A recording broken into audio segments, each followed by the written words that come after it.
I'm always, you know what I'm saying, looking for something different. I'm always trying to go away from what everybody else is doing constantly, you know what I'm saying? So Let's get into this awesome genius brain of where you found this record and why you found this record. came across this Judy Bailey Quartet record. It was just different.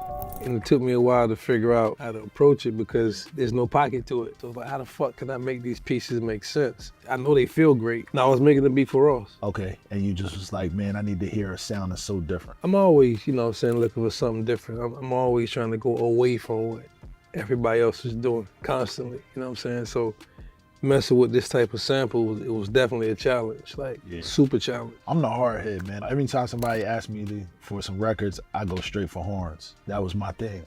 You know what I'm saying? I know you always said, man, I never use the same drum kit twice. I never use the same sample. I'm always looking for different sounds. I was the stubborn cat. You know what I'm saying? I'm like do pianos and I stayed at pianos. I'll stay the same drums. You want potato chips? You're gonna get potato chips. What was interesting about this record? You know anything, the history about it, when it was made? Bro, I had no knowledge of her at all prior to finding it. You know what I'm saying? That's crazy because I was just doing an interview with Lindsay Renee, this young girl, and she has all the knowledge of every record, bro. So I told her the secret to us sometimes be like looking at the cover and be like, the cover fire. You know what I'm saying? I used to like look at disco covers like, that's trash. I'm never sampling nothing off of this. I ain't even listened to the record yet. Well, you know, we stayed away from the 80s, period. Yeah.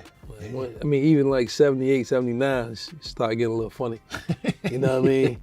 So we kind of stayed away from those years anyway, but also just reading the back. And like you said, if you're familiar with certain musicians and you see them on the back of somebody else's record, you're like, okay, cool, that's dope.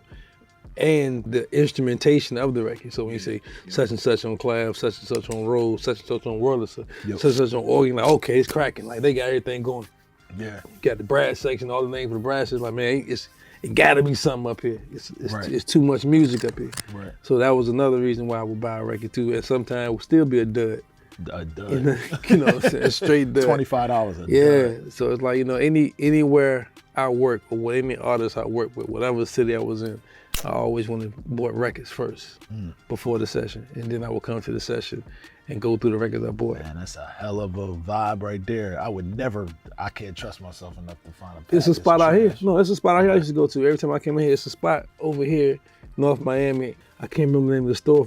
It's like a little small store, but I used to always go buy records from there and then come here and go through the records in this room.